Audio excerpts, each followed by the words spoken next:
जब खुद ही नाविक नाव डुबाए, तो फिर बोलो कौन बचाए, तो फिर बोलो कौन बचाए।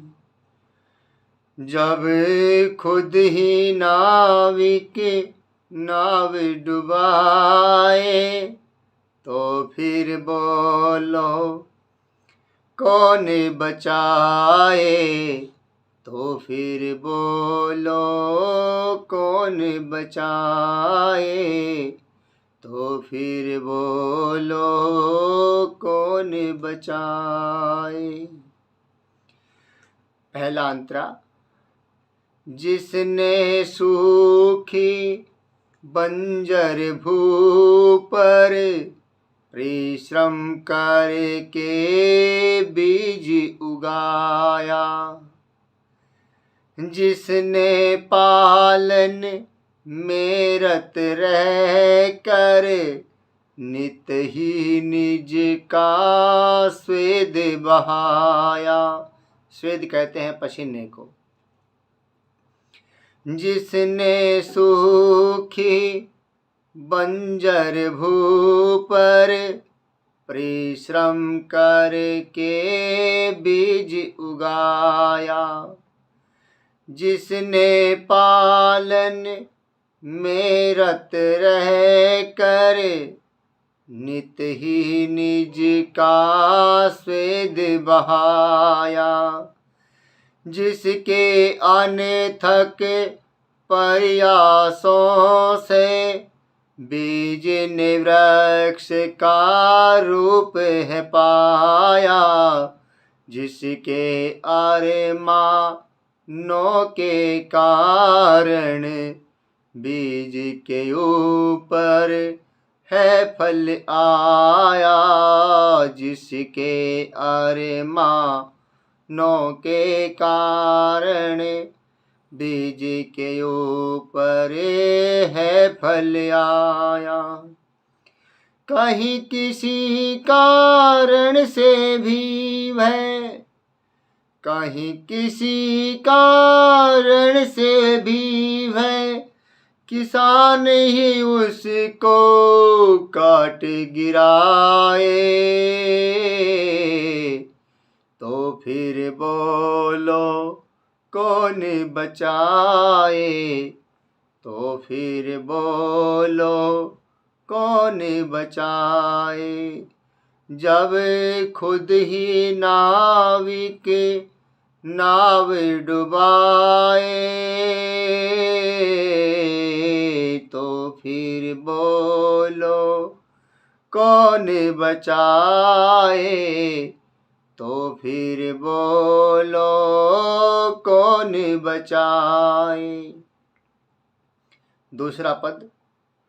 चंपा चमेली जूही गेंदा, गुलाब कमल और रात की रानी। चंपा चमेली जूही गेंदा, गुलाब कमल और रात की रानी। पौधे पाले हैं बहु तेरे, जिसने दे दे खाद और पानी। पौधे पाले हैं बहु तेरे, जिसने दे दे खाद और पानी।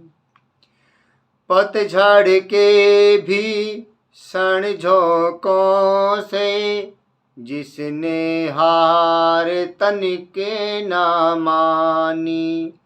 वर्षों के अनवरत श्रम से सजा दई एक बगिया सुहानी। वर्षों के अनवरत श्रम से सजा दई एक बगिया सुहानी। वो ही माली जब फूलों की, वो ही माली जब फूलों की, उस बगिया में आग लगाए।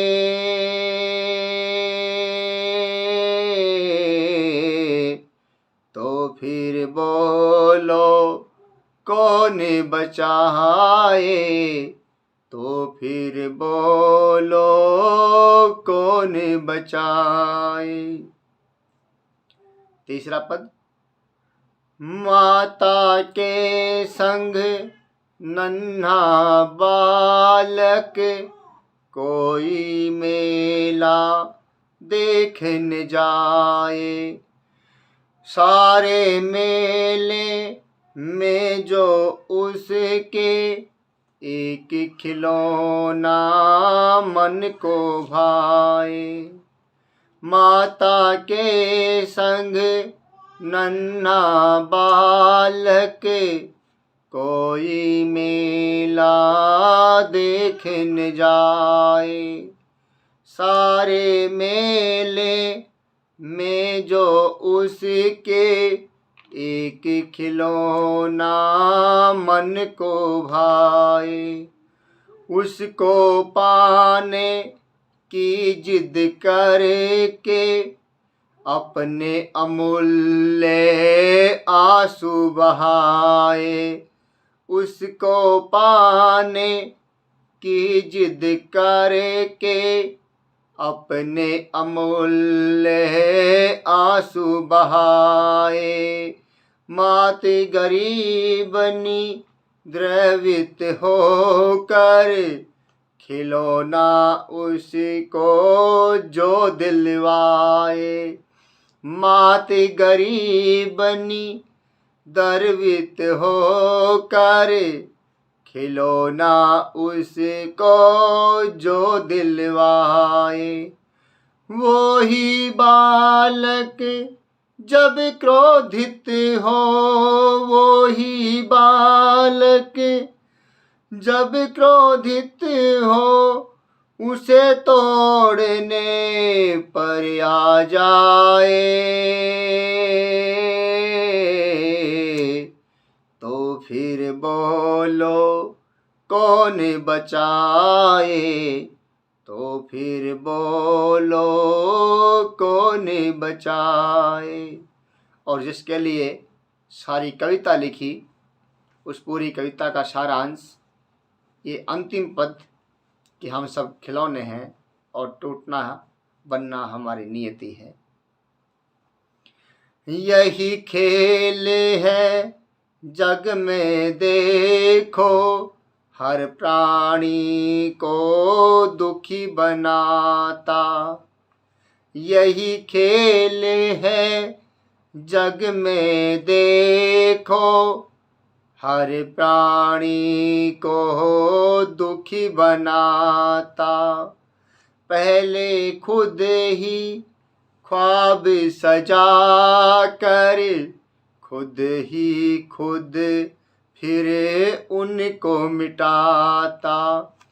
संसार में विचार करना, हम जो मांगते हैं परमात्मा हमें वो देता जरूर है, लेकिन जब धीरे धीरे उसके मिलने का वक्त आता है हमें वो चीज़ बेकार सी लगने लग जाती है और हम स्वयं ही उस चीज़ से दुखी हो जाते हैं। बड़े खुश होकर के माता पिता संतान उत्पत्ति करते हैं, लेकिन फिर उसी संतान से परेशान हो जाते हैं और कहते हैं इससे अच्छा तो हम बांझ ही रह जाते। माँ कहती है बड़े खुश होकर के हम गाड़ी लेके आते हैं, लेकिन जब वो गाड़ी रोज़ रोज़ काम मांगने लगती है तो फिर कहते हैं कि ऐसी गाड़ी से तो बिन गाड़ी ही अच्छा।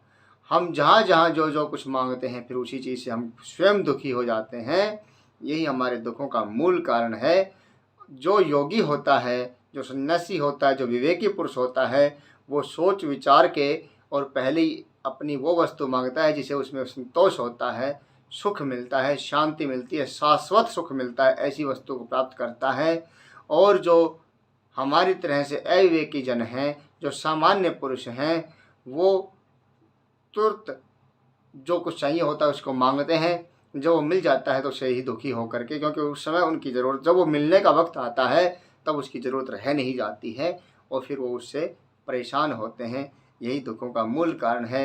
यही समझाने का मैंने इस कविता में प्रयास किया है। यही खेल और देखिए आप एक बात गंभीर, कि जो बच्चा अपनी माँ से, अपने पिताजी से, अपने दादा से ये जिद करता है कि मुझे उंगली पकड़वा करके गोदी ले करके चलो एक समय तक, फिर थोड़ा सा जब वो बड़ा होता है, समझदार होता है, तो सड़क पे हम कहते हैं कि बेटा उंगली पकड़ ले, लेकिन वो बाबा छुड़वा के चलता है, कहता है कि मैं अपने आप चलूँगा, मैं अपने आप चलूँगा, मैं अपने आप चलूँगा। यही दुख का मूल कारण है। पहले उसे उंगली चाहिए होती है, बाद में उसे उंगली नहीं चाहिए होती है, और हम पहले उसे उंगली पकड़वाते नहीं, कहते बेटा अपने आप चल। जो चलना सीख लेता फिर कहते बेटा उंगली पकड़, क्योंकि अब वो सड़क पे जाएगा तो मार खाएगा, लेकिन छोटा है तो घर में उसको चलना सिखाना है, इसलिए उंगली छुड़वाते हैं। तो वो पकड़ना चाहता है, और जब हम उससे पकड़वाना चाहते हैं तो वो पकड़ना नहीं चाहता है, वो अपने आप चलना चाहता है। यही दुखों का मूल कारण है। ये खत्म नहीं होता है। ये अंतिम पद आपकी भेंट। यही खेल है जग में देखो, हर प्राणी को दुखी बनाता।